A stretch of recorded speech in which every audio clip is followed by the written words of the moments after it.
Hey, this is Josh Gregory, and welcome to the Route Consultant Weekly Webinar. For those of you who've never been here before, I'm Vice President of Education here at Route Consultant.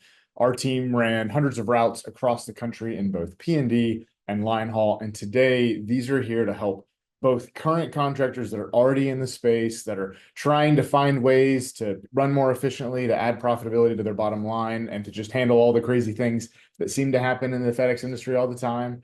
And for any new buyers that are looking to get into the space for the first time, we want to continue to be a resource where you can really learn what you're getting into and go in eyes wide open to really be successful. For everyone who's here every week or watches online every week, welcome back. We always want this to be a place where you can come, you can learn and ask questions, and that we'll be here to hopefully provide as many answers as we can. Now, before I go too much farther, I have a just disclaimer to read as I do every week. So Route Consultant is not endorsed by and is not recommended by Federal Express Corporation, FedEx Ground, or Amazon. Route Consultant is not sponsored by, is not approved by, is not associated with, and has no connection whatsoever with Federal Express Corporation, FedEx Ground, or Amazon. Okay, so if you've been on these, you'll kind of know the format. We're going to go through some content, some things that we want you to know, some updates on events and things that are happening. And then at the end, we will have an open Q&A. So if at any point while we're talking, you can put your questions into the little Q&A button at the bottom of the window, and we'll get to those at the Q&A session at the end.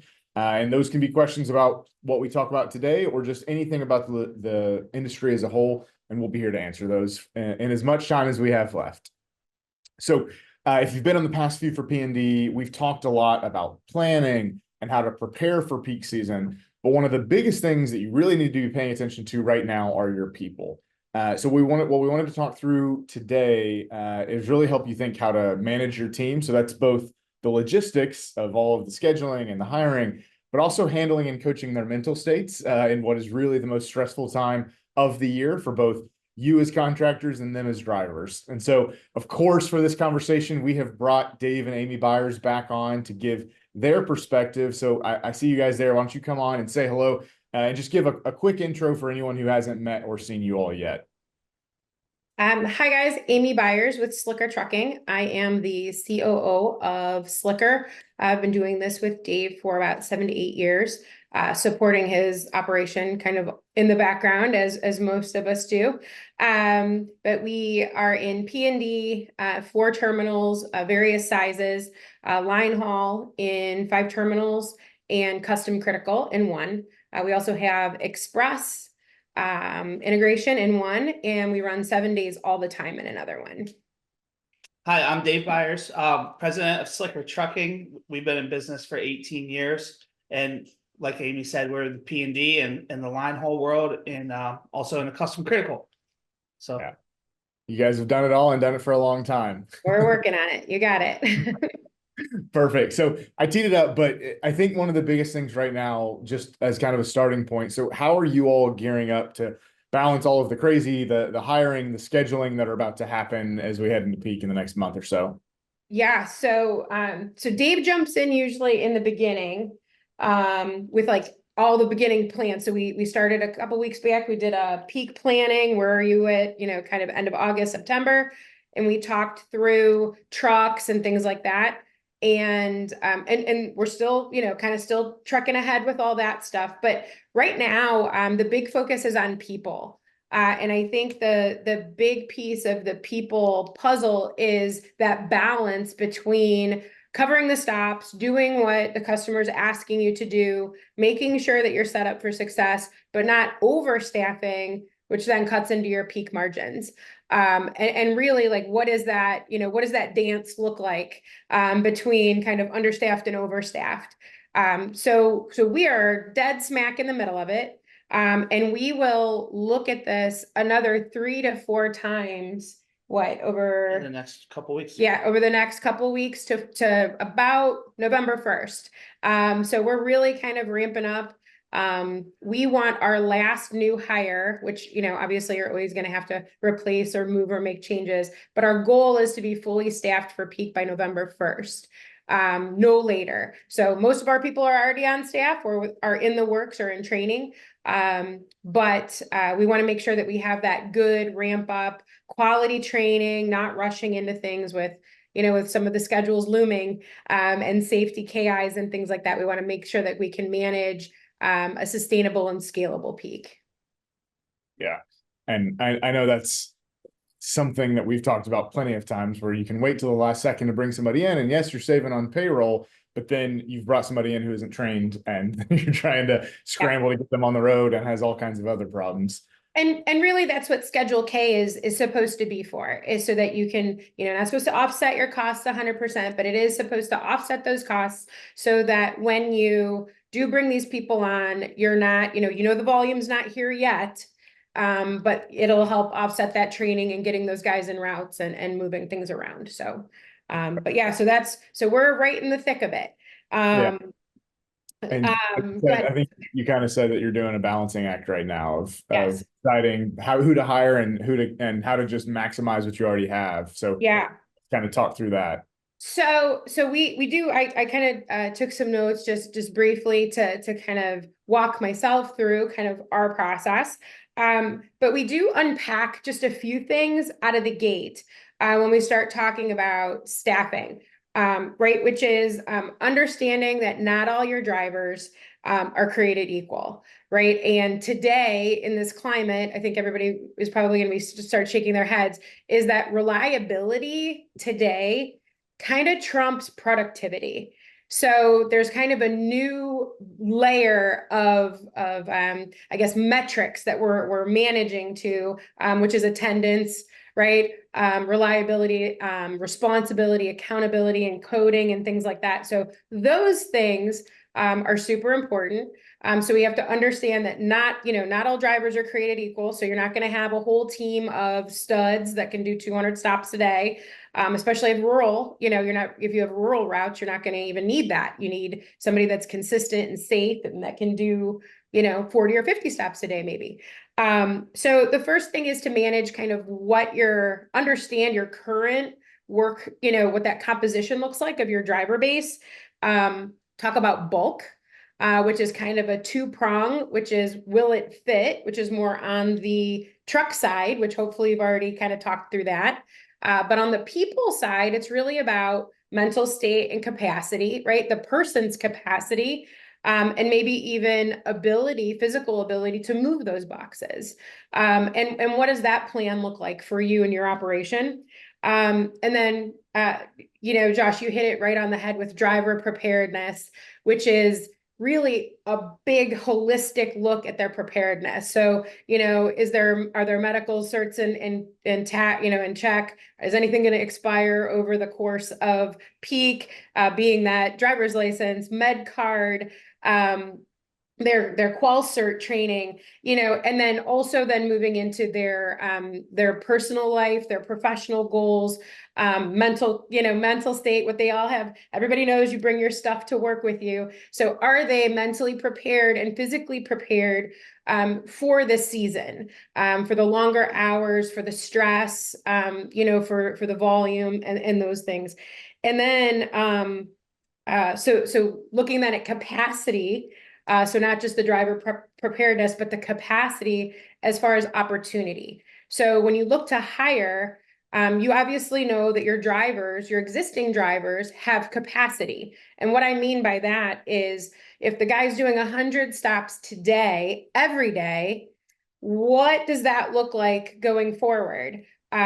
During peak, can he take 25 more a day? Can he take 50 more a day? So what is that capacity or that opportunity to manage to, so that you know exactly what new resources, which additional resources you need. And then the kind of the last piece of it is whether you're going to be able to help the terminal with flex or contingency, and whether that's going to be a forethought. So is that going to be something that you're planning to do?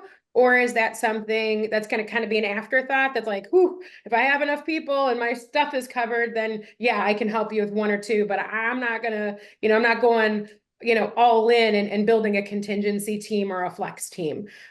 So those are kind of the 5 things that we initially kind of unpack when we look at peak people. Yep.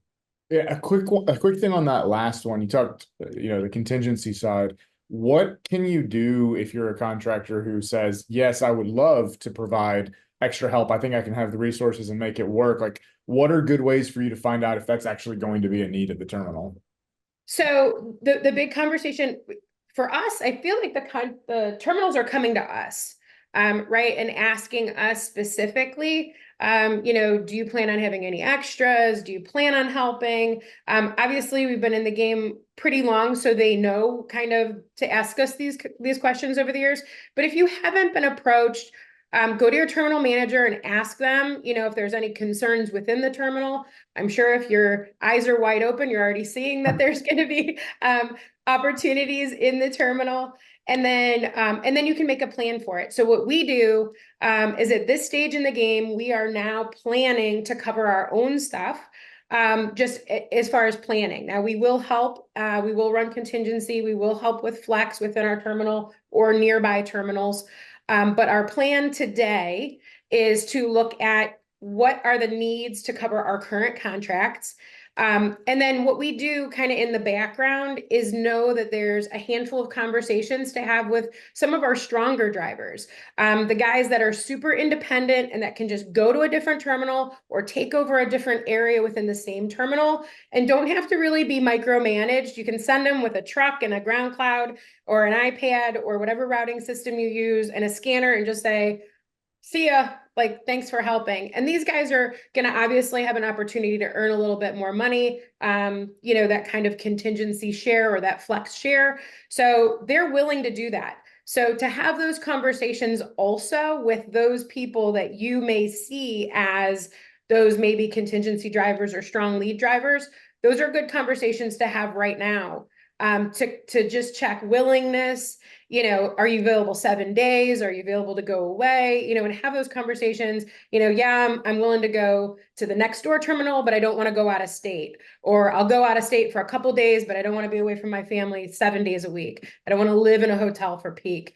So having those conversations and kind of understanding what that peak or that contingency composition might look like will allow you to better serve those questions when the terminal comes and asks you. You can say, ooh, I have a plan. And then backfilling that person, kind of shuffling the deck, moving some of your mid-level drivers up to that person's job or that person's route, and new drivers into maybe the newer, more entry-level jobs. So always send your stronger people out on contingency because they're the most, easily managed, especially if you're not running on, a DCA or a contingency contract where maybe that safety of the unknown area could then affect your contract. Got it. Okay, perfect. Yeah, and I think that's something a lot of people want to do, but you don't want to over plan, over resource if there's not an opportunity for it. And you also don't want to say you can take contingency and then struggle or fail on your normal stuff. So yeah. Home base, everybody, our 100% motto is we will help. And we can even plan to help, but home base is number one, and we've had all the different options to do different things like this, but as long as home base is good, we will help. We'll be there to either, whether that's a growth opportunity, opens up conversations for us, or just, allows us to move some people around and maximize revenue. Perfect. So another of the things you were kind of talking through is resources versus capacity. Can you just give a little more detail on kind of what that actual planning looks like, how you go through that?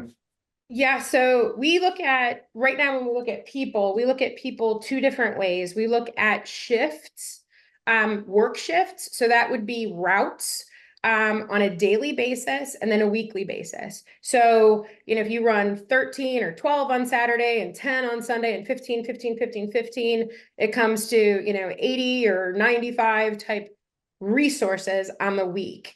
So resources are shifts that you would have to schedule. Those are routes. And then we use drivers and the capacity that the drivers can manage. And we try to keep that outside of trucks because hopefully by now you've already had a conversation about trucks. But there is what I consider a max capacity for drivers at the individual driver level, whether that's a physical capacity, whether that's based on their route and how quickly they can move, or whether that is a mental capacity. Because we all know, we call it stop countitis, when the driver comes in and they're like, 150, and it all blows sideways, and they don't realize that you cut the route and it's super dense and they're going to be done by 3 o'clock anyway. But that number for some reason just kind of like jars them. They can't get past it. So we manage to that, called capacity, right? And we slice it into 2 or 3 really different things. So we grab their average stop count over 6 months, to get kind of an idea of the ups and downs.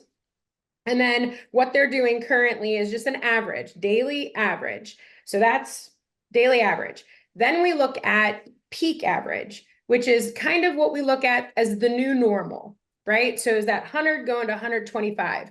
What the person's going to maintain all the time through peak, through those 6 or 7 weeks, right?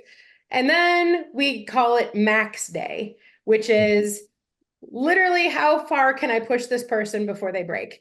And it's only going to happen those peak days, 3 to 5 days. I think, there's maybe 2 others that are somewhat bumpy, but for the most part, you're managing to 3 to 5 days.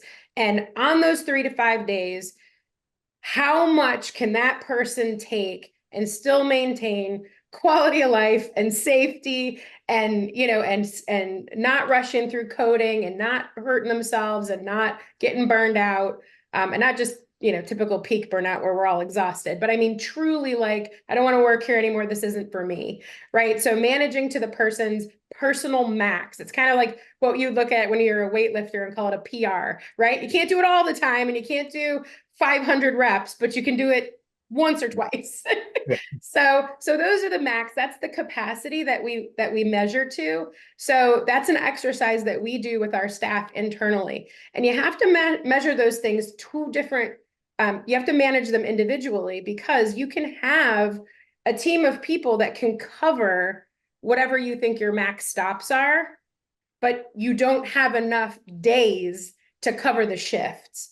Understanding that people need a day off and they can't all have the same day, right? So whatever that looks like. So if you have, 10 people and they're all willing to work 6 days, that's great, but that's only 60 resources. And if you're running a weekly plan of 72 resources, then you need 2 more people, right? Yeah. Even though your stop count says we can well cover the volume, but you still need to cover the shifts. So by looking at it both ways, you can identify, we actually just went through this exercise with one of our smaller terminals. We had the stops covered by 300 or 400 on max day. Like we were good to go, but we were 4 routes short. So I need to hire another person for that terminal to cover those 4 days. Or, does a manager jump in a truck? Does somebody from one of our other terminals come in? So whatever that looks like.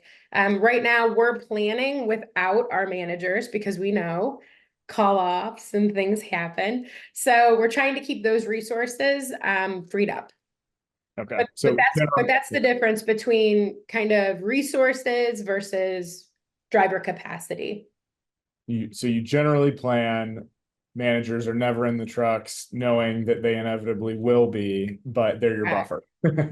Yes. And we actually move that up a little bit. So the average daily, right, is 0, as we talked about, that kind of average daily route, stop count, the peak average daily, and then the max. So we have like 0 on the average. Peak day, peak, we might have like 20 stops. Can they go and help maybe a new person, or can they go run a bulk stop, or can they go sweep a pickup, or, at our express terminal, are they sweeping the trucks to get the volume back by 5 o'clock? So whatever that looks like, make a plan for that. So whatever your plan is, whether it's to have a manager in a truck or to have a manager cover. And then again, on our max day, I actually include like 80 stops or 100 stops for that manager, because max day, I might need those stops covered. So I might have, to the flip side of that example, I might have the resources covered, all my shifts are covered, but maybe I'm a little bit short on the stops, right? If the stops come in 5% heavier than what FedEx is predicting, then I might be in a little bit of a bind. So my managers have to jump in a truck and absorb some of that volume. But to plan them at this stage in the game, the idea is to plan them out of a truck so that they can be responsive and that we can still manage. I mean, here in Ohio, you never know if you're going to have weather or what could happen. So those are the things that we need to, breakdowns, whatever, because you don't really have the time to manage that during peak if if you have 100 stops yourself. Yeah. And then pivoting, if you have weather one day, that doesn't mean those packages disappear, even if you don't dispatch. So the Yeah. trying Yeah. to keep with all that. Yeah. So I think that's kind of the resource size and the planning side, but let's talk about that other side of the equation. So emotions run very high during peak. As a contractor, for sure, you have to keep everything running, but the same goes for your drivers. So what are you all doing to manage and mitigate those concerns and hopefully mitigate call-offs? So this is the one where Dave always says you have to communicate. So the first thing we do is we outline people concerns, just in general. Attendance, we're identifying like the high level concerns. So people that are out. We have a girl that's out on maternity leave at Christmas. Of course, great planning. Great planning, but she's going to be out. So those are things that we automatically know. Maybe new hires or people that came in and have vacations already planned, and we're like, it's kind of our blackout, but we'd rather have you on for the long haul than not give you the 4 days during the blackout period. So pre-approved time off, sustainability of some of our part-timers that at peak want to pick up. So they're used to 2 or 3 days a week, but now they want to go to 4 or 5 days a week. And they're not used to that. So what's the sustainability of that person? Like right now, it looks good because they're looking at some of our bonus programs. Oh, like, yeah, I'm going to pick up. But how does that look week of Christmas, right? And then we break out call-offs into habitual and anticipated versus the unknown, right? So I mean, everybody has them. We have them, right? The guy that you're like, oh yeah, that guy's totally not coming in the day after Thanksgiving, right? Whether he's on the schedule or not.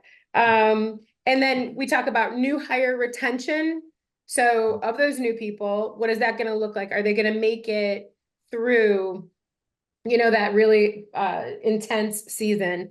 New hire performance, right? Completely untested and not vetted by any means as far as what they're going to be able to do. So that's hard to manage too. So you could say, oh, I think this guy's only good for 60 or 70, and he might surprise you. That guy might be, or that girl might be able to do 150 or 200, or vice versa. You think, maybe they're an experienced FedEx person and they're coming back and they talk a good game and come to find out they're the ones that are calling, sending up the white flag at 2 o'clock every day. So that's kind of one of the things that we talk through. And then current staff concerns, which are, again, that kind of personal or mental. If you know that your folks are struggling a little bit now, kind of what does that look like going forward in the most intense season? So then we kind of gather all that from a team level, and then we communicate kind of all things pre-peak. So we always think it's a great idea, not just a safety meeting, but have a separate meeting for peak. We've done it every year. We bring in breakfast, have them come in a half hour early. And then we talk through expectations. We talk about what is peak. So for some people that have never been through it, we talk about how to maintain service and safety, first and foremost. We talk about the area cuts, which people get rubbed about, right? I've never been on this street. I used to do this. That's not my area. All those things. So we talk through that can be very fluid at peak as you put supplemental routes in. We talk real high level at this point about our bonus structure because people are on different bonus levels. And then just really kind of push through expectations and forecasts that the local terminal has. So we talk through that quite a bit and just let them know that, it's going to get busy, but it's really going to get rocky those 3 to 5 days.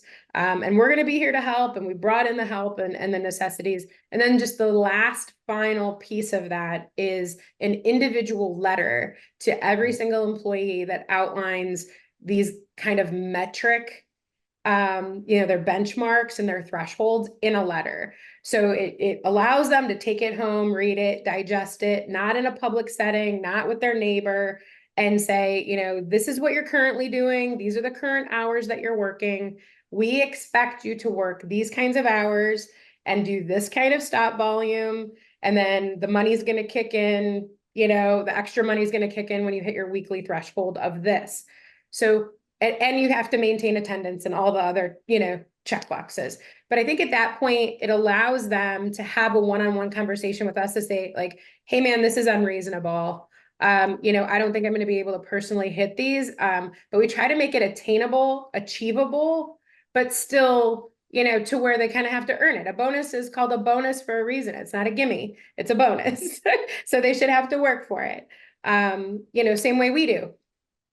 So those are that's kind of the next stage of peak, and kind of dealing with some of those things is to really just outline what the concerns are as a team, like who you really think are on the fence, or, how you're going to address call-offs, whether those managers are going to jump in a truck. Are you going to have 1 or 2 people in the wings? One of our more rural terminals, we have a little bit of a higher call-off rate. We're having 2+ on the schedule. If we have 35 routes, we're going to do 37 drivers. Every day, we're just going to have 2. And they can help with bulk or some other things. We can keep them busy, or we can offer somebody, a voluntary day to go home, but we have to schedule heavy there. I just can't have my managers in a truck every single day, down in that terminal. We've been through that one before, because it turns into scrambled eggs pretty quickly. 1 call off, we got you. 2 call offs, we got you. 3, 4, and then an injury or whatever, or a bump in volume and extra trailer, and you are sideways pretty quickly. Yeah.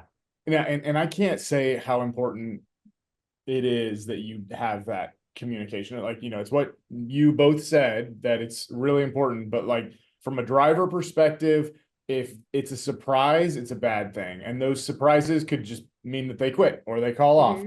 Yep. That level of preparation, both at a team level of like, here's what we expect. We like, everyone knows this so that they know that there's a standard, but then the individual level coaching and preparation is just incredibly important. And most people don't do anywhere near that level of preparation, but then it gives everyone 2 weeks peace of mind to say, I can or I can't do it, but they've at least processed it. That's half the battle, is knowing what's coming. It's probably 90% of the battle. It really is 90% of the battle. Yeah. It is. And to just stay on that topic, anytime there's any major flexes, so if somebody calls off and you move stops or collapse routes or make changes, communicating those changes at night or even first thing in the morning, even though it's super early, even with a text that says like, hey man, I know this is your personal time, but if you can just hit me up before you get to your truck or call me first thing, and just give them that prep that says, listen, I made some moves to your normal, and it's gonna, throw a wrench in things a little bit, but we're here, we're gonna help you. This is why. We do believe that why is 99.9% of the battle. They want, our driver base wants to help each other. They want to be successful with each other. And instead of just saying like, hey, I need you to take these 40 stops, but to say, hey, one of our drivers the other day, his wife was being induced in labor. And they would, instead of just saying, hey, driver number 1, can you just go ahead and take these 40 for the rest of them? And they're like, well, that's not cool. I did my job. Why should I have to help him? Whereas if you tell them like, hey man, so-and-so's baby's coming. And then it's like, oh, well, let me be part of that. Let me be part of that solution. Let me help a friend. Let me help a coworker. It goes totally a different way. So the depth of that conversation is so important. And it's really what's kind of lended to a lot of the success and the learning that we go through quite often, is that communication solves all of the issues that kind of arise. So let's say we're in the thick of it in a peak or even a max day. Do you count on your managers to be able to handle, you got a driver that calls or either a call out or they're just kind of freaking out, they're angry in the morning? Like, do you count on your managers to be able to handle those problems, or how much do you step into that? Uh, we have the managers. They're all at a level that they can handle that, diffuse the situation. They'll reach out to us if they need it. It just depends where we're at that day. If we're at the terminal, we'll jump in and help. Usually, it's hard for us to be everywhere, so there's a good chance we won't be there. So they're all trained really well to kind of jump in, diffuse the situation, and if it's maybe like a non-work related issue, maybe they'll help and they'll take a little off of them to help alleviate some of that pain that they're, right there in that moment that they have. They'll say like, hey, I'll take some off of you, or your neighbor's light, I'll make sure that he comes and helps you when he's done today. So at least when they leave, they have like a positive outlook on it. Yep. And Dave and I, part of, and it's hard, and people ask us all the time because we are, nearing 200 people on the road, but we are accessible. So we have layers in place, right? We have our team leads, which are the peer drivers. We have the BC managers, which are your terminal level managers. We have senior managers above them because we are a little bit larger, and Dave and I can't be at all terminals at the same time, both line haul and P&D. And then there's Dave and I. But everybody knows that they have access to us. And I feel like that availability, even though they don't execute it all the time, just knowing that I am available, or that Dave is available, I think is important. Is just that, that if they don't feel comfortable talking to their manager, or it is something super personal, that they can have access to us and we'll address it. Yeah. Yeah, and that it comes back to what you said a bunch of times. At the end of the day, one of the biggest things you can do to both prepare and handle issues as they come is communication. And, a lot of it is preparation. The other side of it is just knowing that there is a channel for communication. And, some people, especially if you're newer, that can be like, if you're coming in right before peak season, that can be really difficult, but you want to be visible. If it's your first peak and it's your first terminal, you want to be there, and you want them to know that even if you're not out on a route, that you're thinking about them, that you've got, you're spending all your time and energy, that you're available by text, call, whatever, because on that max day, if they don't think you're there with them, or there's no way for you to communicate with them, then they're not going to be there for you. Yeah, it comes down to communication and trust, Josh. So trust is the key factor. Trust that I've set up a DRO plan for you that's manageable. Trust that if the boxes come in heavier than your max day, we will help you. Someone will help you. And that's a hard thing, especially when you're bringing in new people at peak, and especially when, if you're a newer contractor, that trust level, we have, this is our 19th peak, right? Or 18th peak. So this is, the people that have been with us for, 10 or 12 years can tell their neighbor, oh, we'll take care of you, and our team leads, that's their job to kind of make sure if they see that stress level rising to be like, hey man, we got you. But some of these newer contractors may not have that. They may not have that longevity. I mean, it's not that they're not trustworthy. They just don't have the track record yet. So communication to earn that trust, be super transparent, and just build that rapport through peak, that you're checking in on them, the weekly meetings, making sure that, when there is an issue, that it does get resolved fairly quickly. Yeah, perfect. So, whether this is your first peak season or your 10th, we know that sometimes things can just take a little bit more to get prepared, and it can be something where you really need someone to actually look at your business, especially if this is your first peak with Express, or your first peak with 7 days, maybe, whatever it is that may be new for you. And so what we do want to do is we want to offer up a way to help there beyond just kind of what we've covered here. So in the next couple of weeks, we're going to host a class where Amy and Dave are going to go through some of their specific strategies and templates for peak season, some of, more in depth than what we've talked about today, and help answer questions live.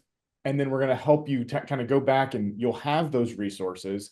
And we're going to have you work through those in the next couple of weeks through that strategy, come back to us, and then we'll help refine and answer any challenges that you have left to set you up for success for peak season. So we're going to put a link for that in the chat in just a second. The other piece of it, though, we haven't even touched on this in the webinars yet, but we do all of this to prepare and gear up before peak season. It's really hard to think about it because it's after peak season, but one of the big things you have to do coming out of peak season is be ready to reset your resources and prepare for 2025.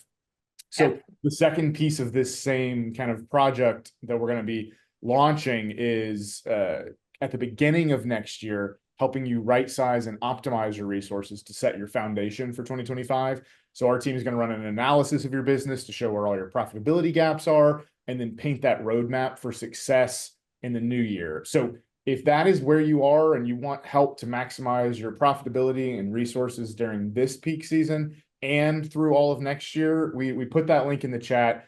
And we're going to give you all the details and you'll hear more about it coming soon. But it is going to happen very soon. We're finalizing dates now, but obviously we want it to be something that is actually useful before peak season. So Yes. it will be something that's fairly time sensitive. So if you're thinking about it, I would go ahead and click on that link and let people know you're interested. And we're going to go ahead and get that scheduled very soon. Now, I do see a bunch of questions here that we're going to get to in just a second. I have some new listings and events to remind you of, and then we'll go through all these questions. If you have any while I'm going through these listings and questions, it's a good time to type them in and add them to the list. So we have 4 new listings this week. They're all P&D. So we have one out of Central Ohio. It's 11 P&D routes at $625,000. There are 12 employees and 2 managers on this one, and it's a really low mileage operation. So if you're looking to get in, it's a good one out of Ohio. Next one is in Charlotte. It is 16 P&D routes at $749,000. This one comes with 21 employees and 2 managers. Again, a really dense structure with 2 full-time managers on staff in the Charlotte area. Next one is out of Illinois. This is 21 P&D routes at 1.5 million. This is 25 employees, a manager, and almost half of this price is in the fleet value. So it's a really strong new fleet with spares as well. So that's what's one out of Illinois. And then the last one here is out of Georgia. So it's 13 P&D routes at $625,000 with 15 employees, a manager, and again, another dense operation with a full-time manager on staff. So those are Georgia, Illinois, Charlotte, and Ohio. If you're interested in any of those areas, click the link that we just put in the chat and you can get all the details. From an events perspective, 2 quick reminders. One, we have our next happy hour is coming up next week on Tuesday in Chicago. It is October 22nd. So if you're in the Chicago area, completely free to attend, free drinks, free food, and you'll get to meet local contractors and vendors in the area. So if you're in the Chicago area, make sure to go ahead and register for that. And then if you are still a new investor trying to decide if this is the right space for you, trying to make that decision if this is the industry you want to be in, we host new investor workshops throughout the year. And our next one is next Friday, October 25th in our offices in Nashville. So we do have a couple of spots left for that one still. So if you are interested in coming down to Nashville, that is a crash course in one day where we teach you as much as we can and really help you hopefully make that decision on whether or not you want to move forward in the space. And if you do, if you want to be P&D or line haul, and really help crystallize that decision for you. Okay, right. So let's get to the questions. We have a first one, really important one for you, Dave. Just Ed wanted to remind you about the Ohio State-Oregon game. He just wanted to make sure you remembered that one. Yeah, I remember. We were actually in Texas for a couple of days, so we watched it from there. So fun times. I'm still riding on a high right now because I'm a Vandy fan, and this is the best year we've ever had in memory. So until we lose, I feel like I can make all the football jokes I want. And, we got like 2 weeks left of that. So yeah. Way to stay humble there, Josh. Yeah. Hey, there are very few years that I get to be prideful as a Vandy fan. So I'm gonna take every second I've got while I've got it. Ride it out. Ride it out. I'll let you. Go ahead. I'm just glad that you stuck with the Ohio State game instead of the Browns, because that conversation is just never going to be a good one for us. Hey, that was all Ed. I didn't say anything. I didn't. I was worried when you said something. We were going to go really sideways. Come through the screen. Yeah.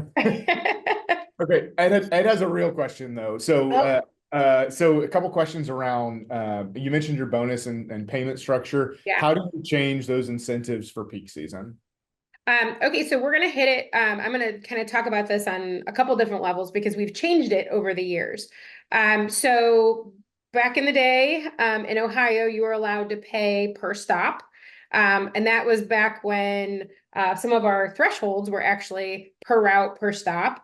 But you can, for bigger trucks, you can set like a threshold of say 150 stops, and then every stop above that, you give them a percent, or a percentage, not percentage, a dollar amount over that, whether it's 50 cents or a dollar, or whether it's maybe per packages, you can do that. So in the state of Ohio, we are hourly. And if you do any type of flat rate bonus or flat rate pay or anything like that, it can actually recalculate your hourly wages. And then it gets into this really big tumble of recalculating overtime, and it really starts infringing on labor and hour laws, and FedEx can get involved and audit, and it's all messy. So in the state of Ohio, in the CFR labor and employment law, which I have vast knowledge of after doing this for so long. And I consult our attorneys, our employment law attorneys, not just our business attorney, not our UPLE attorney, just literally law and labor and employment law attorneys. They kind of go through these all the time with different companies. But so what we do is we do a percentage on the total week. So it's all hours, including overtime. And then there's a percentage at the end of the week that applies to the entire gross payroll. So what we do in that regard is they can earn their level of percentage by doing special things through peak. So if they hit their tier, right, they hit their weekly threshold, they get a tier, and a tier is worth a certain percentage, say 2.5 or 5%. If they work a weekend, they can earn a percentage. So Saturday and Sunday, dispatching out, they can earn a percentage. If they help a neighbor, if they sweep a pickup, if they work 6 days consistently. So all of these, if they maintain, safety or wear their uniform. So you can do all these different things where in our business, that's how we do it. So you have an opportunity to earn tiers, these numbers, and a tier is worth a certain percentage. So they can actually, but they can actually lose percentages too. So if they have a call off, if they, smack into something, that's their fault. If they get stuck because they shouldn't have been doing something. So we call that careless, right? So all these different things, if they don't have their uniforms on, so it can go up and down different ways. 80% of the majority, 80% of our tiers are auto-calculated from the DSW. So they're based on thresholds, service, attendance. So that's pretty easy to manage because it's automatic. And then some of the other ones are a little bit more manually managed by our local managers, which say like, so-and-so helped this guy on this day, or he really did a great job, or he took somebody's bulk, or whatever that looks like, 2-tripped, I mean, anything, right? So we do that, and then it's paid at the end of the, at that week, but it's paid on the gross. So the beautiful thing of that is if somebody calls off, their percentage goes down, but the percentage is actually then worth less.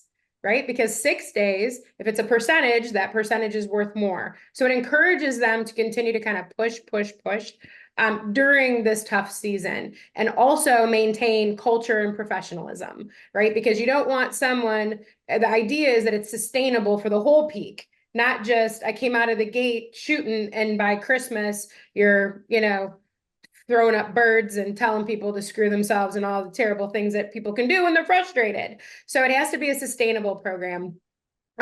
We also do volume thresholds on the week. So very similar to FedEx. We found that helps over 6 days absorb some of the light days where maybe they're not even earning, their paycheck if a trailer's late or weather comes or whatever that looks like. And then when it comes in the next day, they're still going to hit their threshold, but it kind of, levels out over the course of 6 days versus, what it would look like to give them bonuses on an individual day. So you're not losing on Monday and Tuesday and then paying out bonuses on Wednesday and Thursday. So you kind of lose. So we've moved to that a couple of years ago, but now FedEx does that on the Schedule K anyway, so it just matches. So it really does, like, as we win, they win also. So that's kind of how we do it. But we definitely throw culture in there, because I think to what we kind of just talked about, that ability to stay professional and serve each other, our internal customers as well as our external customers, and maintain that through Christmas is probably a bigger feat than just delivering the boxes. Yep.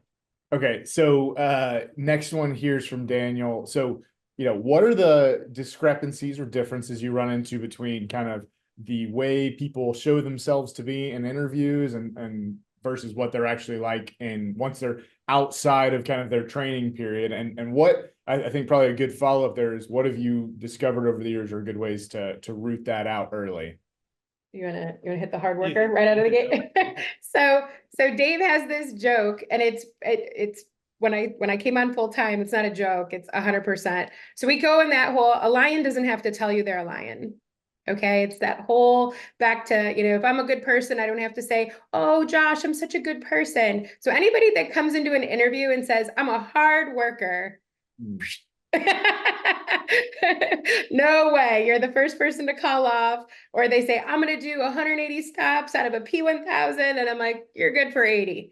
So I always kind of undershoot when somebody comes out of the gate kind of over promising, because they don't. I have a lot of people that say, I've been in a P1000, I've done all kinds of different routes, and it's a different type of interview with someone that's truly experienced.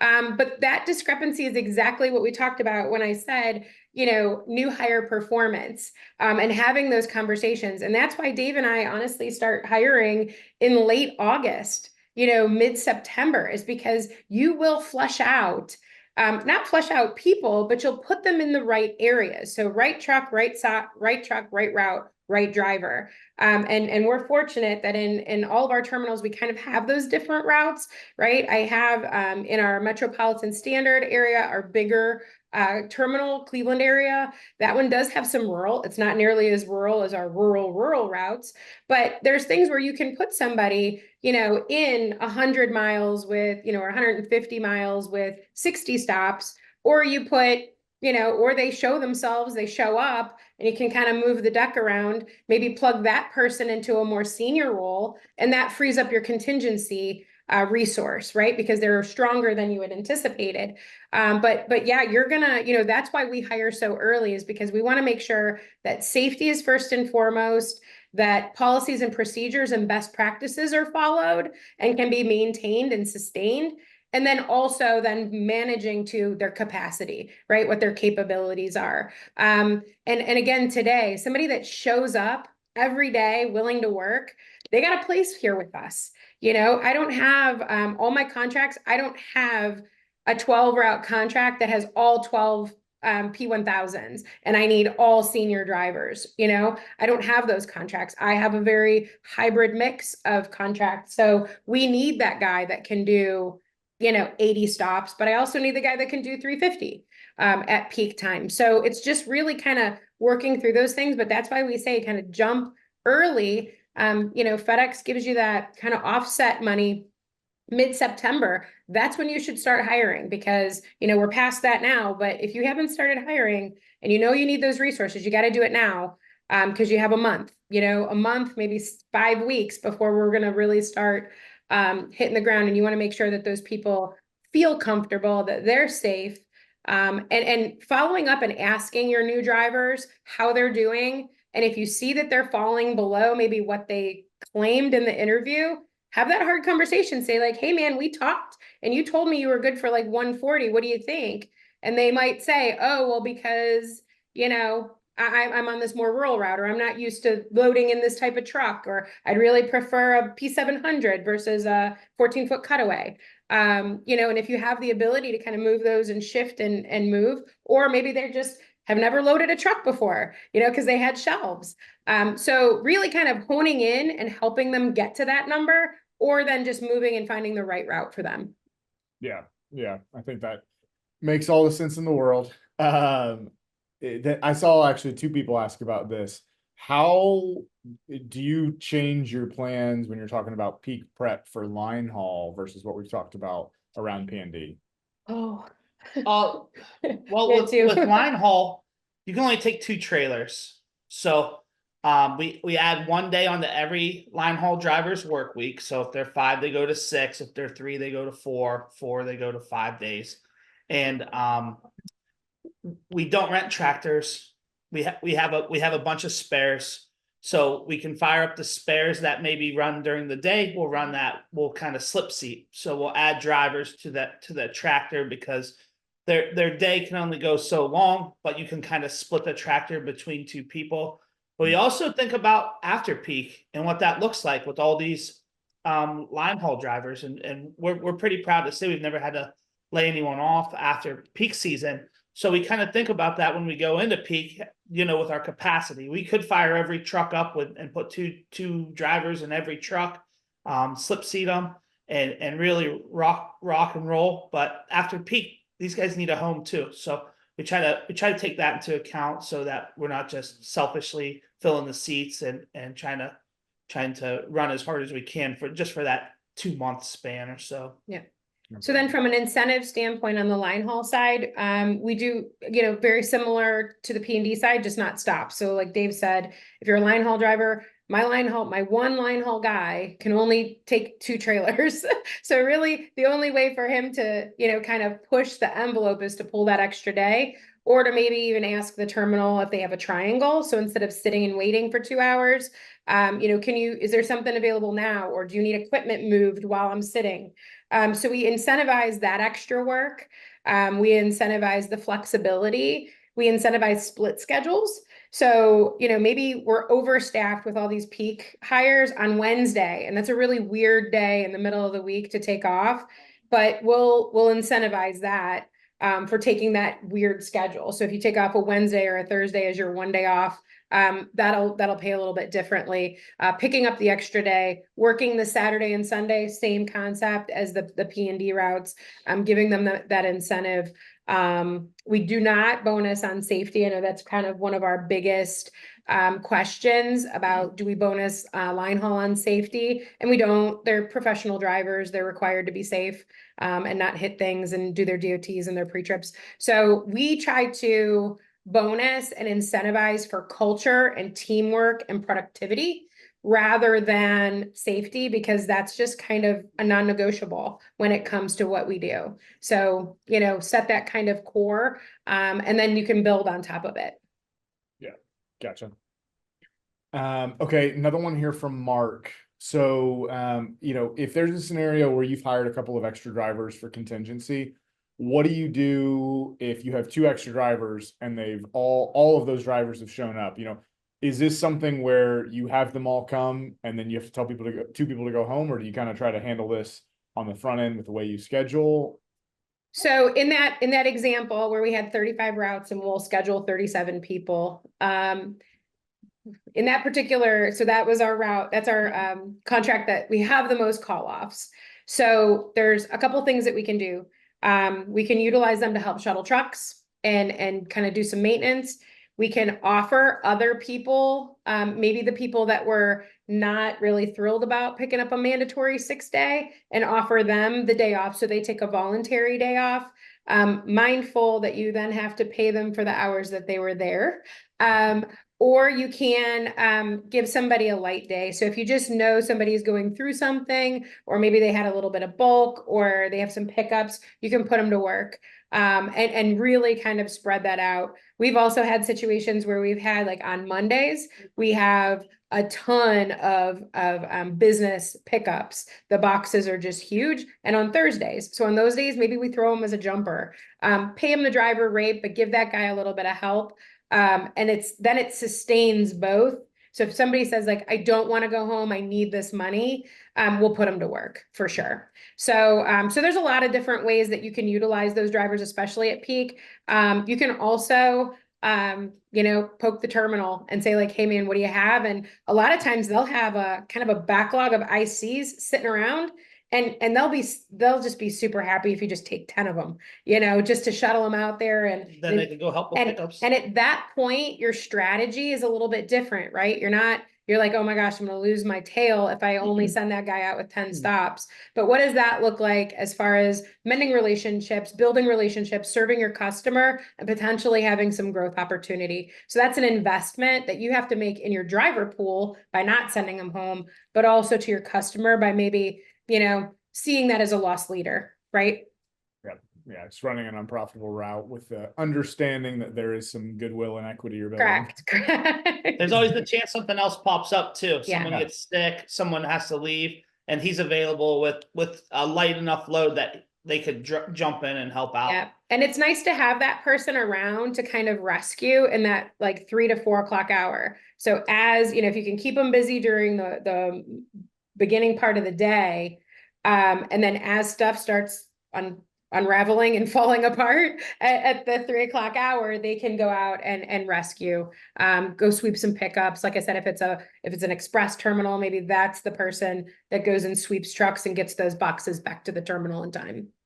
Got it. So Tim asked a question. I don't know if you guys think about it this way, but is there an amount, like a dollar amount, that you would say is like a good amount of bonus that a driver could earn? Like if they hit $3,000 during peak season as bonus, you'd be like, oh wow, that was a lot of money. Or like, do you guys try to target at all any kind of like overall bonus number for people? So we used to do like the average would be like 20% of their gross is kind of what we shoot for during those weeks, knowing that, I mean, we've had some drivers, like I said, some of these drivers, they literally will be done at 6 and go take a whole nother truckload. Like they will just do 2 full routes. And they're upwards of 45, maybe 50% of their gross. This year, we're actually changing things a little bit because we found that it's backfired in the past year. So here, after 18 years, we're still learning, we're still noodling over here and fixing things. But we found that when we hire new people in the October, November timeframe, and they come in to peak and peak money, they like the money, they don't like the stops. But then when the volume drops in January and the money drops in January, they don't see that parallel, right? So now maybe they were doing 125 at peak and making 20-30%, of their gross as a bonus, working 6 days. So then they come into peak or come out of peak working 5 days and maybe doing 85 stops, and they're like, this isn't worth it financially. So then you can get a drop off, right? Like it was great while I was making this kind of money, but now I'm budgeted in my head for this kind of money. So what we're doing this year is we're actually doing a couple different levels of bonuses. So if you're, if you're under a year with us, you kind of hit this level. If you're over 2 years with us, you can be at another level. And if you're under 3 months with us, you're going to kind of be at a different level. So to set the expectation that, I think that the discrepancy between what a new person's capable of, that new person should not be able to earn what my 5-year stud is able to earn, even as a percentage, knowing that guy makes more.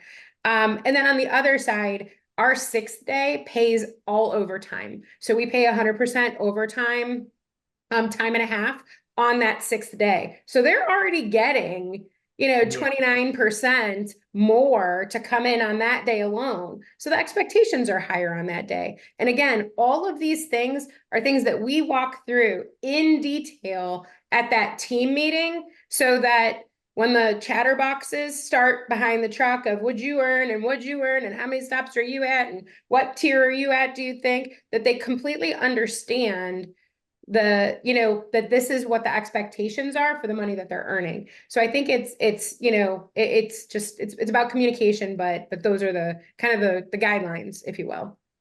Yeah, I think that's perfect. And we've got one last question here. We don't really have time to answer it unless you just know this percentage. This is a big question of, what percentage of money do you try to appropriate for peak season as kind of additional expense? And there's all kinds of things. Oh, geez. So that's a long answer. Unless That's a big It's a loaded answer. question. That's a loaded question too, Yeah. because again, Do rentals. we don't do rentals, so it's different. Yeah. So our numbers, I just spent, we bought 14 trucks just now. I mean, I can't attribute all of that to peak. So, and then, then I sell the trucks after, then I would have to credit that. So we do have a net number, but it's just not what most people are gonna see.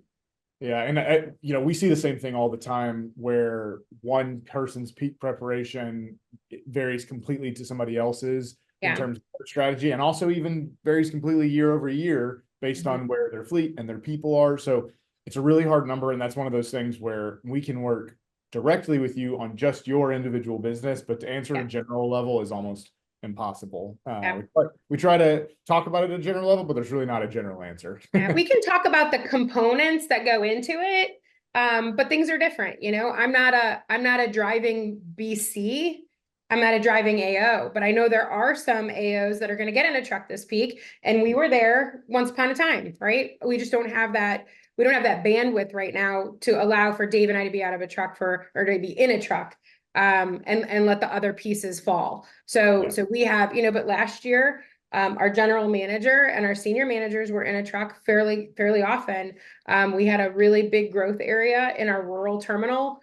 The guy that ran it before us ran with 5 trucks, and we ended up running with 9. We didn't have that forecasting, and we kind of went back based on historicals, and we kind of got it handed to us for the first 3 weeks a peak until we could hire and settle in and kind of move Dro around a little bit. But yeah, I mean, it's all different. But if you know the individual things that you need to look at, you'll be able to pretty easily come up with a number that makes sense for you and your operation. Perfect. Well, I think that's where we're gonna have to end it. We went the full hour. So everyone, thank you for being on here this week. Amy, Dave, always thank you for being here and providing your Thanks, experience. Josh. And if you have questions on any of that or any of the things that we talked about today, just feel free to reach out to our team. Lots of links in the chat. And other than that, I hope everyone has a great week, and we'll see you next week. Great. Thanks. Thanks. See ya.